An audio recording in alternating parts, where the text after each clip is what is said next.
Thanks, Nick, and good morning again, everybody. So next, we're going to talk about power generation in the first session and then energy. So I'd like to start off with Alan Schaeffer. Alan's Executive Director of the Engine Technology Forum.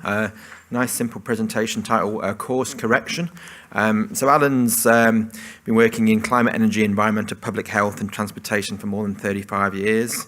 As Executive Director of the Engine Technology Forum, he oversees all aspects of the association which evolved from the Diesel Technology Forum, which he led for 23 years.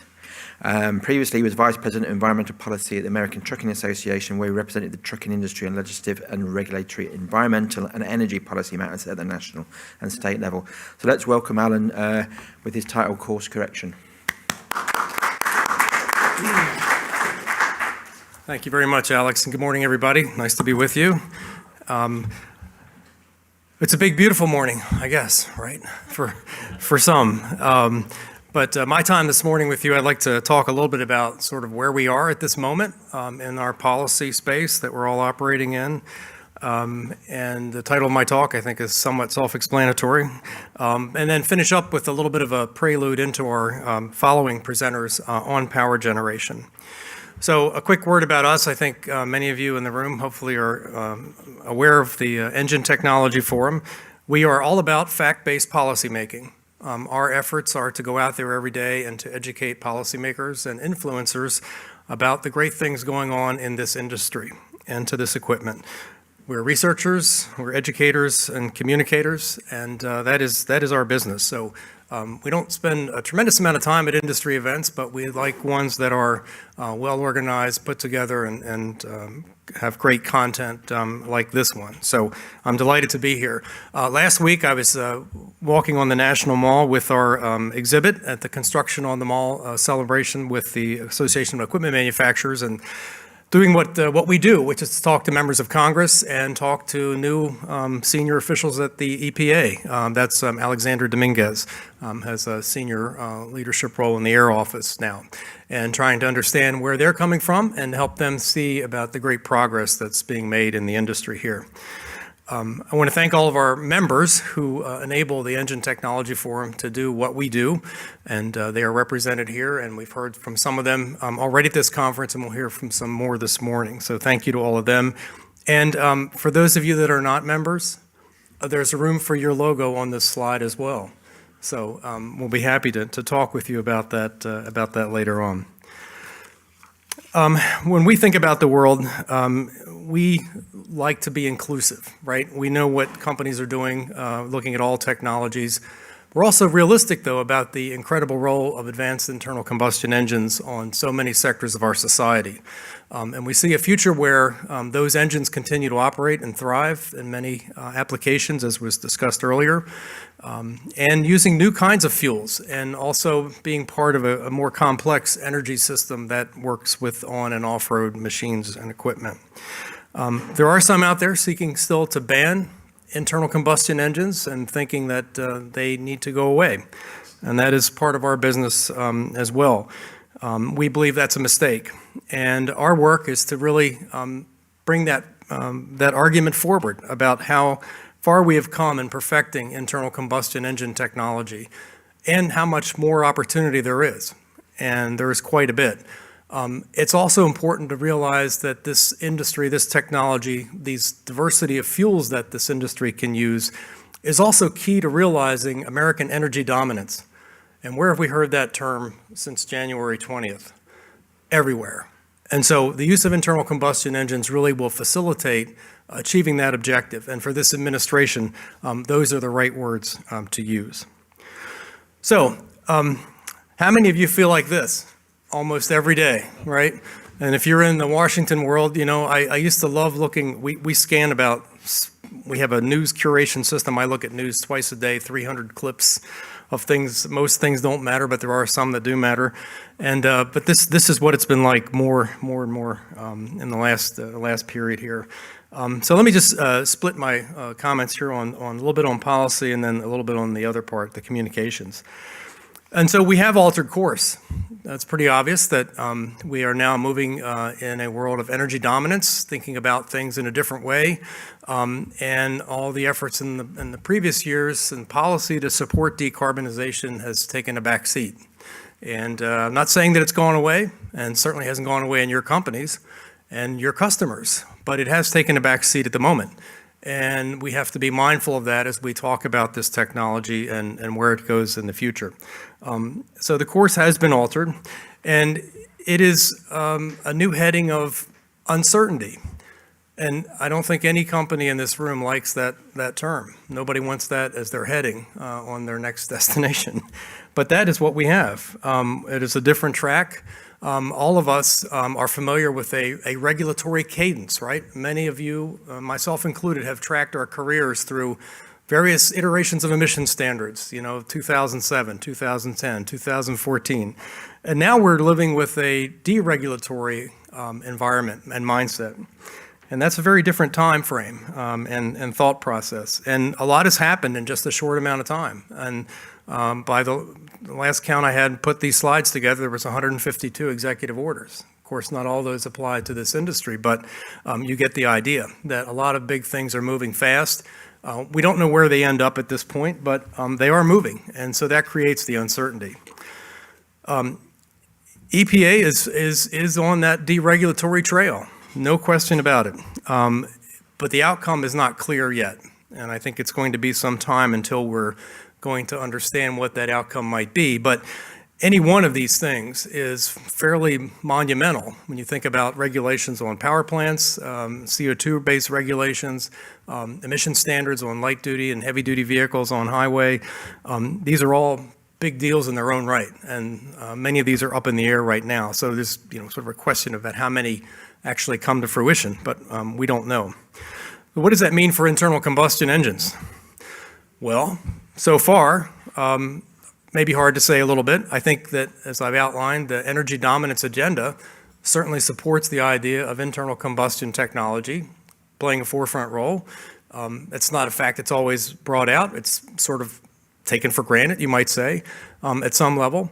But we are seeing inklings of an administration that listens to industry and what they want. And the best example I can give of that, and we have some good presentations coming up later this morning on fuels, is what's been accomplished, is moving towards being accomplished with renewable biofuels and establishing a growth-oriented policy.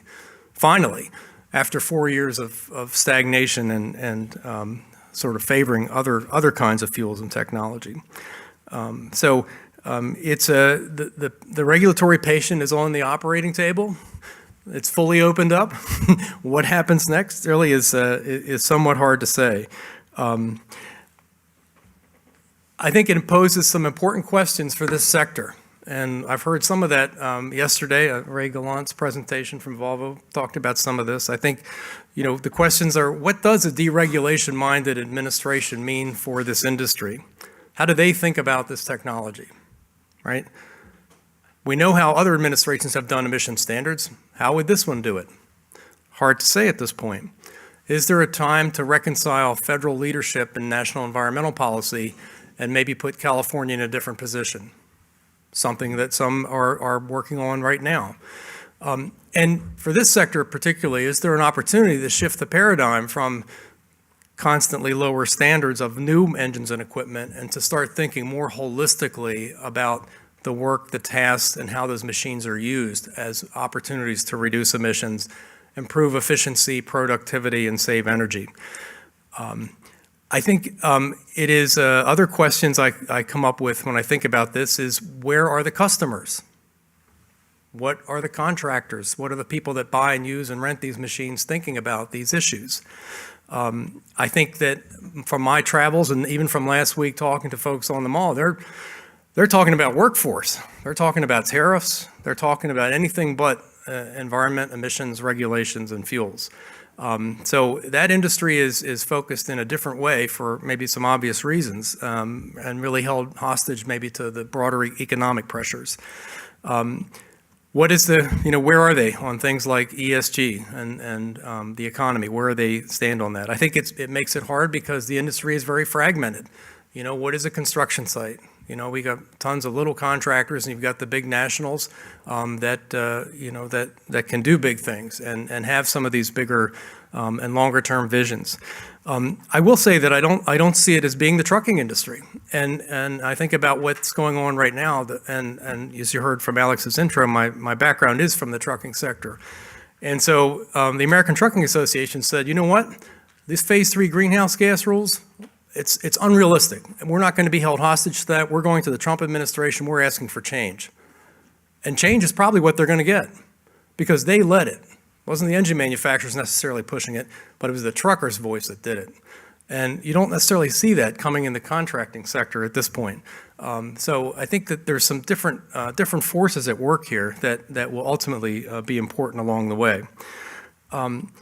And so the other leg of this stool is communications, and I want to just spend a moment about that.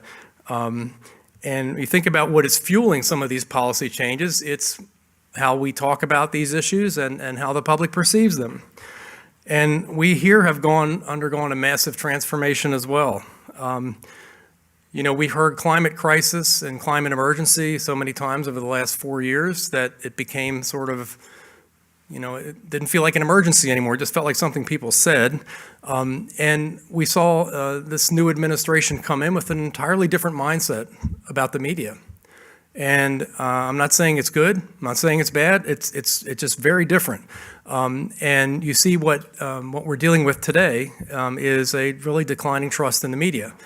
And we are navigating this new world order as communicators. We're trying to talk to people. It used to be that, if you got to put out a press release and got a great story in one of the national newspapers, a lot of people are going to see that, you're going to repurpose it, et cetera. Today, the world is very fragmented, and some of the mainstream media is not trusted at all. And everybody is a reporter, thanks to that cell phone in your pocket. You can report stuff out on your social channels, you can take pictures, you can post video, and if you are impactful enough, you can get a shift in public opinion as a result of that. And we've heard about fake news and what is news bias. Well, it's a pretty scientific world, and I look at this quite regularly. This is Ad Fontes Media has a very systematic quantitative approach to analyzing media. And they have determined, they have people that sit down and multiple people will review the same news story, the same newscast, and rate whether or not these are objective. Are they biased in one way or the other? Are they delivering reliable information? What's the value? And you can imagine the further out you get on the scale towards the 0 point or the further right point, the more extreme things become and less reliable, less fact-based, et cetera. But this is the world that we're operating in. When people try and think about, well, are advanced engines dirty or clean? Are they for the future or should we get rid of them? Are they part of the past? So we think about these things as we try and talk to policymakers in the media. And what we're saying has undergone a major shift as well. And what you're saying has undergone a shift as well. This is a New York Times story that shows you what words that the administration is scrubbing from websites, policy papers, et cetera. And you see things there like climate crisis, climate science, clean energy. These are words that are red flags now within the administration. And this is very challenging. Let me just say, as somebody who oversees our website and the words that we want to use every day, you want to be mindful of that because you want to have an opportunity to talk to and convince people about your issue. You don't want to be labeled as something that's only for one thing or another that now might be out of favor. And we see Bloomberg did an analysis looking at your companies. What are people talking about in earnings calls? Have they stopped talking about sustainability and ESG concerns? And sure enough, they have. So the world is changing and how we talk about things is changing as well. I want to share some results of our own research just to give you some insights on that. This is some survey excerpts from an opinion online survey of 800 registered voters that we did last fall, and 84 energy influentials. So these are people that have met a test of 3 or 4 different things. They've written letters to the editor, they serve on boards, they're involved in Washington policy. So they are sort of the insiders that you would think are more informed, more educated and more level-headed, if you will, when it comes to these issues. And so there's a big study, over 70 plus kind of findings out of this, and members get the full thing. But if you're not a member, I'm only going to share a few things. So here's a few looks at some of the kind of questions that we asked. We wanted to know whether people thought that we were moving too fast and towards clean energy.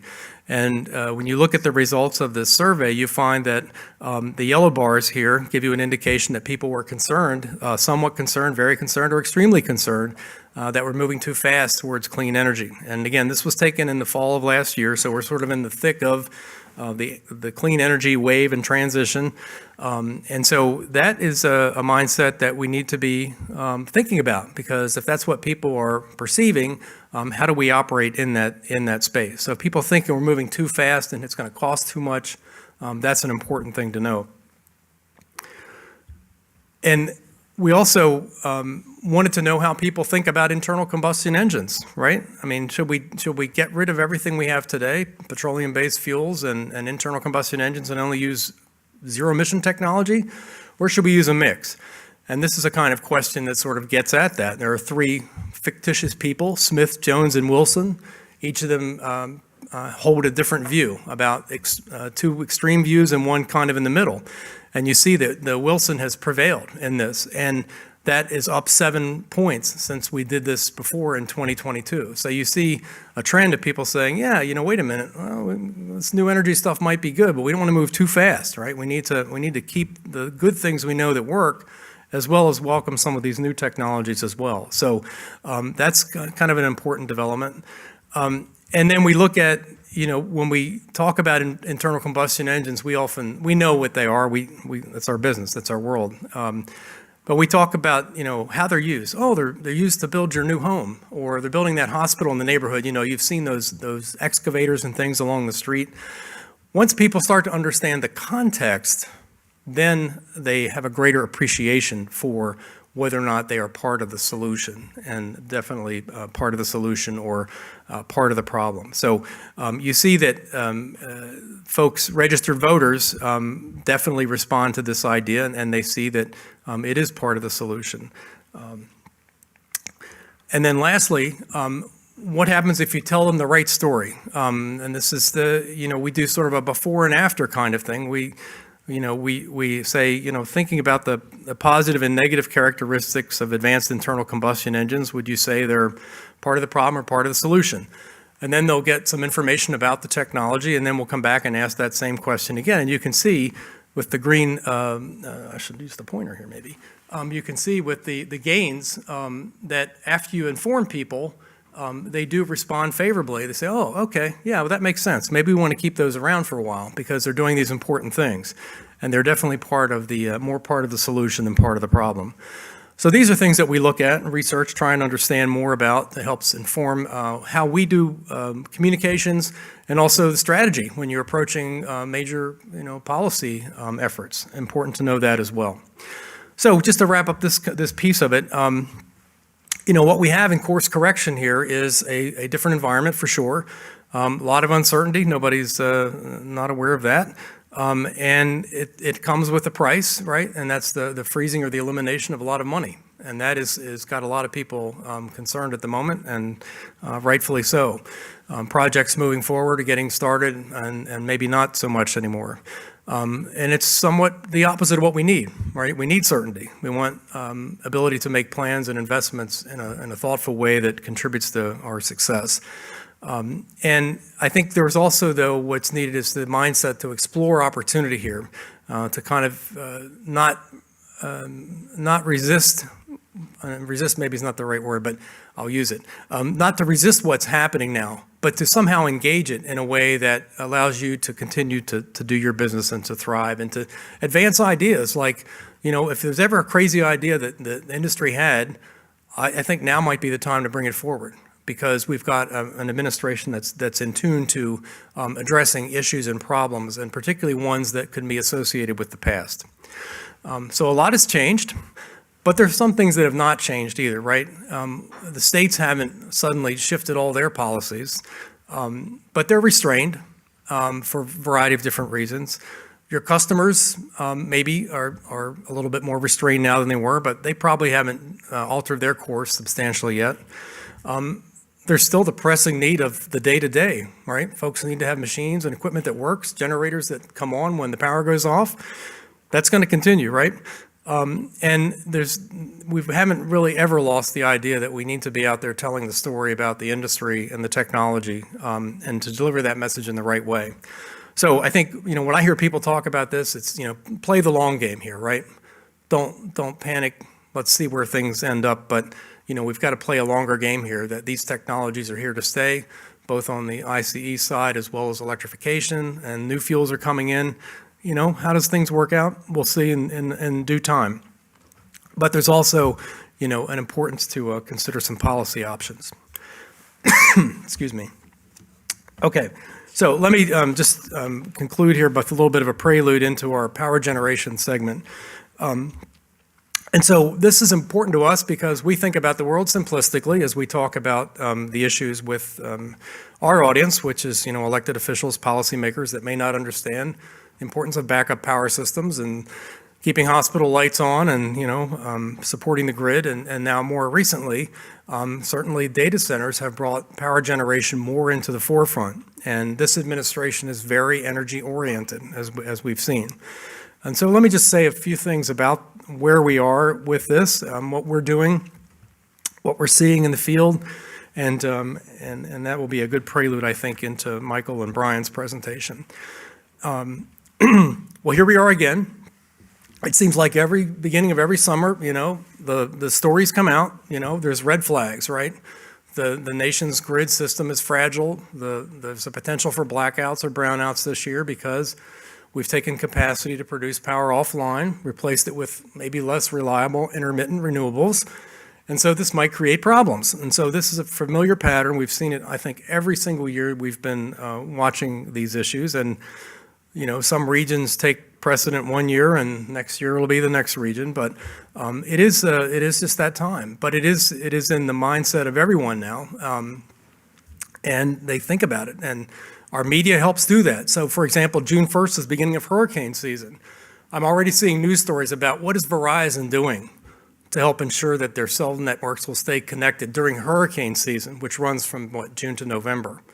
So companies are out there wanting to communicate that story about the importance of their power systems to keep the cellular networks up and running. So folks are using this cycle of information to get their story out there. And that emergency backup function in hospitals, et cetera, has been a great story for a long time and really been one of the only stories until, I would say, recently when data centers really started to come more into the forefront. And you see the news every day, and you kind of get the idea that all of a sudden diesel generators are in the spotlight. And, this is sort of a technology that's been around forever. It's being used in all these places forever. And now we've got, a major focus on data centers. And thanks to artificial intelligence, what does that all mean? And we see, reports of public resistance across the board on this. We see companies forging ahead, trying to get massive number of permits. And we do this all in the mindset that the demand for these is going to grow exponentially in the years ahead. Virginia has, I think, 70% of all the data centers in North America, maybe the world. I forget exactly how that statistic works, but our offices are located in suburban Maryland, adjacent to the Northern Virginia corridor, and we bring our local issue into it here in just a moment. But what's happened there has, I think, set the stage for a lot of other consideration around the country for data centers, and that is that that industry just came on with a vengeance in Virginia, and boom, they were building data centers and those gigantic setup, concrete panels. They can build a building that's 200 yards long and 50 yards wide, like in 3 weeks. And next thing you know, you've got a data center operating there. And they did that up and down the corridor that runs adjacent to Dulles Airport. So the industry, they went gangbusters there. And out in front of the headlights a little bit. And the industry maybe didn't fully appreciate, the community impact here. And they started looking at it more with some of the environmental groups, excuse me, and others. And now this is really one of the forefront kind of discussions is backup generators. It's not always because the generators themselves are the issue.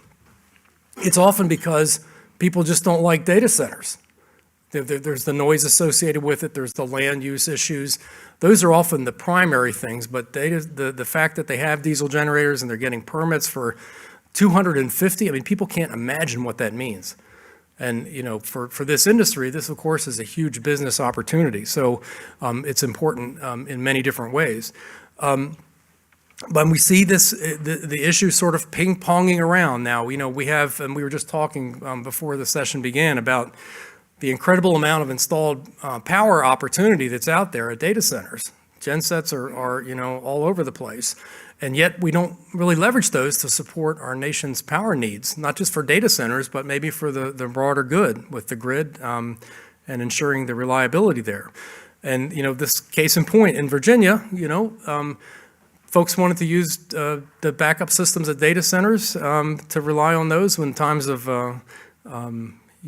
blackouts or brownouts in the region, and they say no. Well, is that, cutting off your nose to spite your face? I think my mother used to use that a lot for me.